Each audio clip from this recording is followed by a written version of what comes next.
Selamat pagi, Shalom Bapak Ibu Saudara yang terkasih di dalam Tuhan. Saya percaya pagi hari yang indah ini kita dalam kondisi yang baik. Dan mari kita sama-sama menyiapkan hati kita untuk kita boleh datang mencari wajah Tuhan, mencari tuntunan Tuhan. Di pagi yang indah ini kita mau menyembah Dia.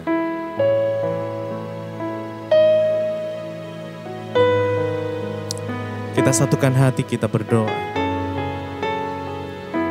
Tuhan, terima kasih buat pagi yang indah ini, Tuhan.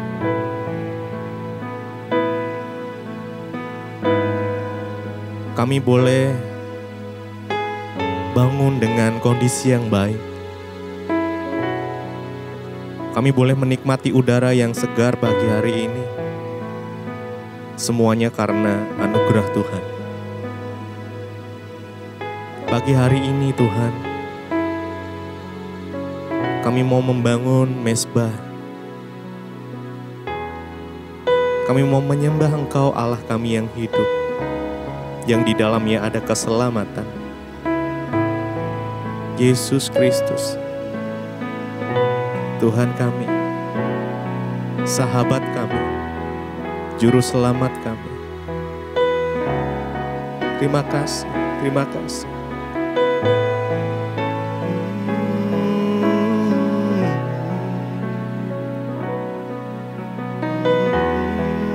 Terima kasih. Mari naikkan ucapan syukurmu bagi hari ini. Sembah Tuhan. Terima kasih, kami bersyukur Tuhan buat kebaikan-Mu, buat anugerah-Mu, buat kasih-Mu.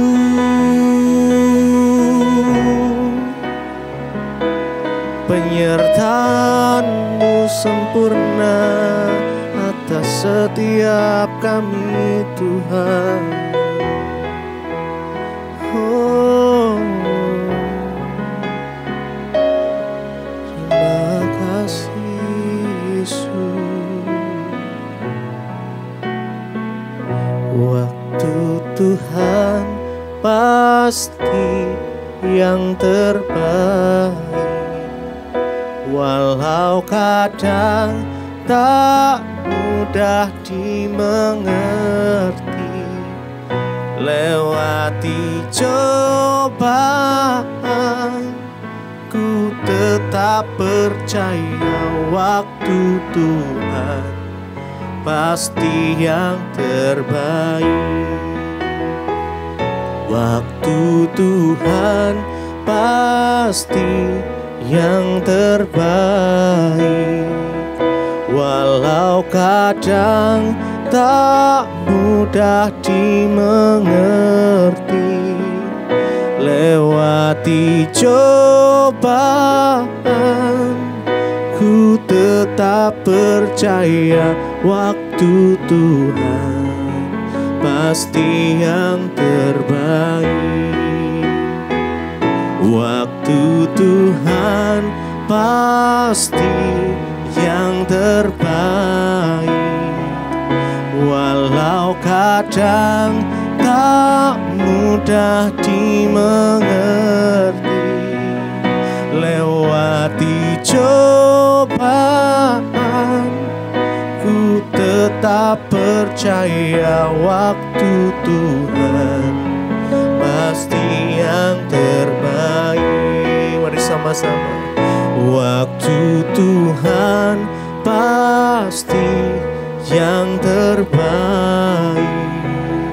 Walau kadang tak mudah dimengerti, lewati cobaan, ku tetap percaya waktu Tuhan pasti yang terbaik.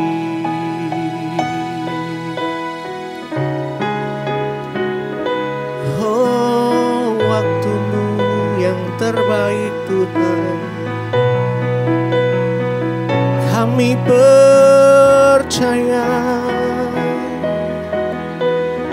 Penyertaan-Mu sempurna atas kami. Terima kasih Yesus. Kuasa-Mu terlebih besar.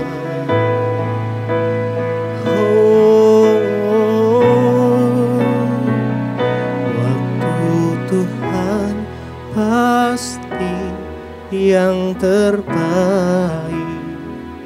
walau kadang tak mudah dimengerti. Lewati cobaan, ku tetap percaya waktu Tuhan pasti yang terbaik. Waktu Tuhan pasti yang terbaik, walau kadang tak mudah dimengerti. Lewati cobaan,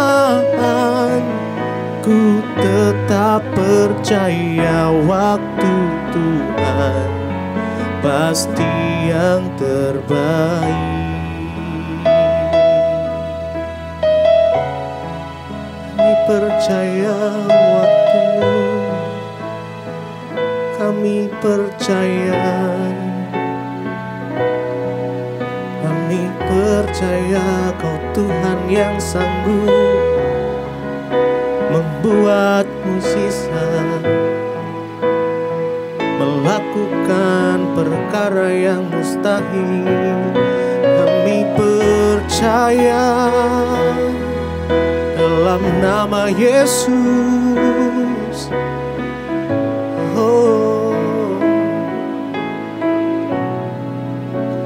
Kuasa-Mu terlebih besar, Tuhanku terlebih besar. Tak pernah terlambat janji-Mu ya Tuhan menolong hidupku. Kuasa-Mu terlebih besar, Tuhanku terlebih besar. Tak pernah terlambat janji-Mu ya Tuhan pulihkan hidupku. Kuasa-Mu terlebih besar, Tuhanku terlebih besar. Tak pernah terlambat janji-Mu ya Tuhan pulihkan hidupku. Kuasa-Mu terlebih besar, Tuhanku terlebih besar. Tak pernah terlambat janji-Mu ya Tuhan pulihkan hidupku. Kuasa-Mu terlebih besar, Tuhanku terlebih besar. Tak pernah terlambat janji-Mu ya Tuhan menolong hidupku. Kuasa-Mu terlebih besar, Tuhanku terlebih besar. Tak pernah terlambat janji-Mu ya Tuhan, pulihkan hidupku.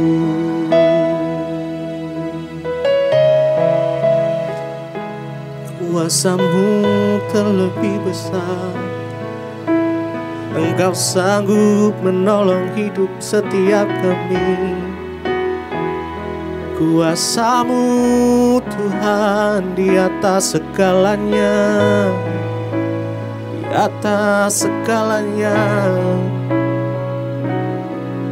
Oh Yesus, terima kasih.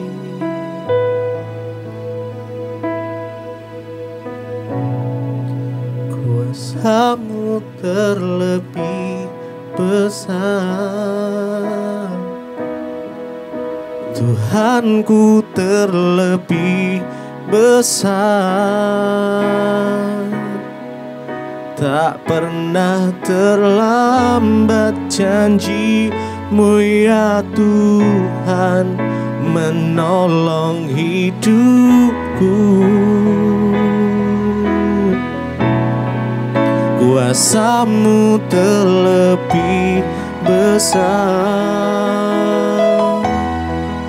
Tuhanku terlebih besar.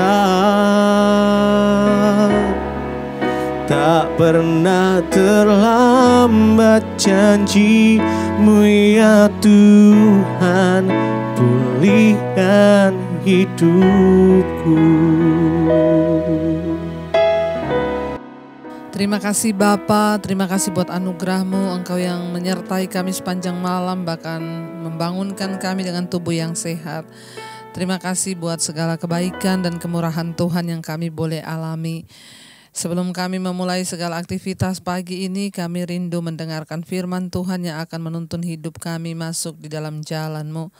Urapi setiap kami, urapi hamba-Mu yang tidak ada apa-apanya Tuhan. Sampaikan isi hati-Mu bagi kami. Dalam nama Yesus kami sambut firman Tuhan. Haleluya. Amin, amin, amin.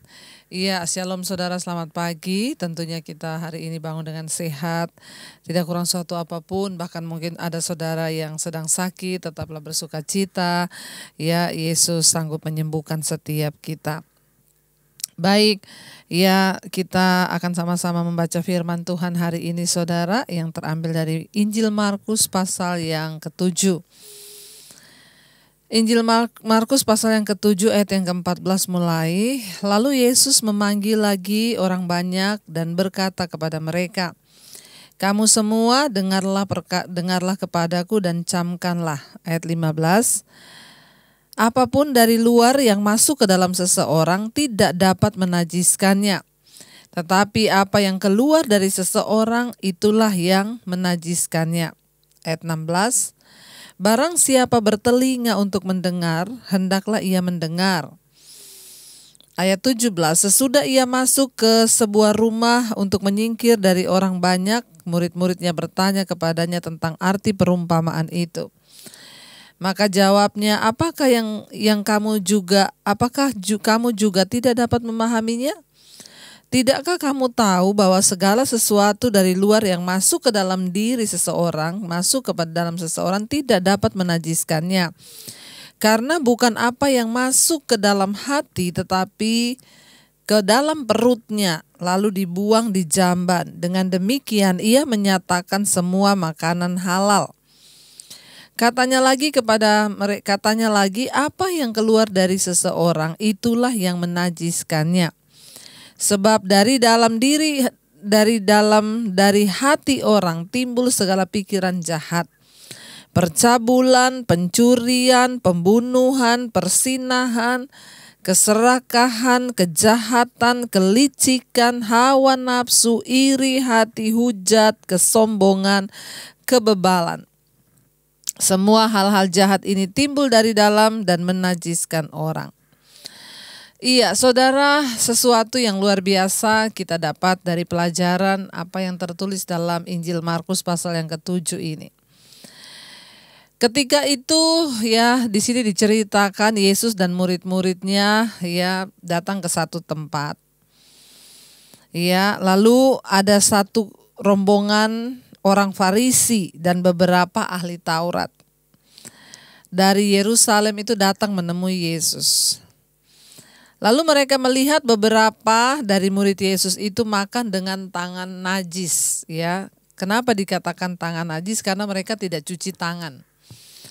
Ya, mereka tidak cuci tangan lalu dianggap itu najis. Karena adat istiadat orang Yahudi pada waktu itu, setiap kali makan mereka harus membasuh tangannya. Ya, yang tidak mencuci tangan itu dianggap najis dan melanggar adat istiadat. Lalu mereka protes dan Tuhan berkata, ya betapa pandainya kamu menjaga adat istiadat sementara kamu menyepelekan perintah Tuhan.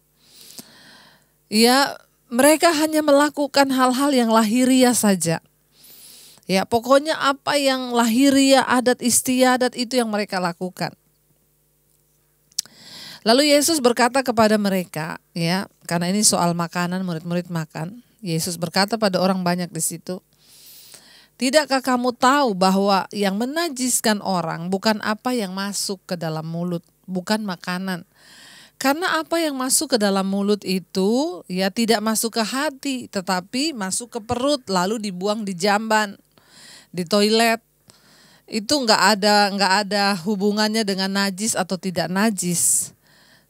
Tetapi yang menajiskan orang," kata Yesus, "bukan apa yang masuk dari mulut, tetapi apa yang keluar dari mulut, yaitu perkataan." Ya, Yesus berkata, mengapa perkataan itu yang menajiskan orang? Karena perkataan itu keluar dari hati. Ya, dan tadi kita sudah membaca Yesus berkata di sana, karena dari dalam diri, dari dalam hati seseorang itu timbul dan muncul semua yang jahat. Pembunuhan, fitnah, nafsu, ya, ketamakan, segala macam hal-hal yang jahat itu yang keluar dari dalam diri orang, dari mulut orang, itulah yang menajiskan. Dengan kata lain di sini saudara, ya, Yesus sedang memberitahukan kepada kita semua hari ini, ya, apa yang bisa menajiskan orang, apa yang keluar dari mulut kita, yaitu perkataan kita. Kejahatan, kelicikan itu keluar dari hati, dari dalam hati keluar lewat mulut. Orang itu kalau perkataannya ya selalu menyakiti orang, menyinggung orang, menyudutkan orang, ya di status Facebook, di mana saja itu menandakan bahwa hatinya penuh iri dengki. Kalau perkataannya itu perkataan yang kasar, suka merendahkan orang, itu yang bikin orang najis, bukan makanan. Sering kali orang berpikir bahwa makanan itu yang menajiskan, tetapi Yesus berkata, ya, semua makanan itu halal, ya, tapi bukan berarti semua boleh dimakan. Kita juga harus memilih, ya. Salah satu contoh, ya, kenapa kita nggak boleh makan darah? Bukan karena haram. Di perjanjian lama itu darah diharamkan. Tapi di perjanjian baru, ya, Rasul Paulus berkata segala sesuatu itu boleh, tapi apakah itu berguna? Kenapa kita nggak boleh makan darah? Karena di dalam darah itu tersimpan semua penyakit. Contoh orang kalau sakitnya itu apa, dites ambil darah biar ketahuan ada virus apa dalam darah. Nah bayangkan kalau saudara minum darah binatang atau makan darah binatang, itu sama dengan makan semua penyakit yang ada dalam binatang. Itu kotor, ya, bukan soal haram atau halal, tetapi nggak baik, ya. Tapi pada intinya Yesus berkata semua makanan itu halal. Karena yang menajiskan orang bukan yang masuk ke mulut. Yang masuk ke mulut itu nggak masuk ke hati. Turun masuk ke perut lalu turun di jamban, keluar di toilet jadi kotoran. Tetapi apa yang menajiskan orang? Perkataan yang keluar dari mulut kita, yang keluar dari dalam hati.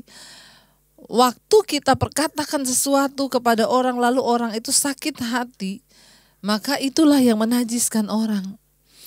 Karena itu hari-hari ini mari kita menjaga hati kita. Dengan kita menjaga hati, kita juga menjaga perkataan. Saudara, orang yang perkataannya menyinggung, suka menyudutkan, perkataannya menyakiti, itu berarti hatinya juga tidak beres. Kalau hati kita beres, maka perkataan kita beres.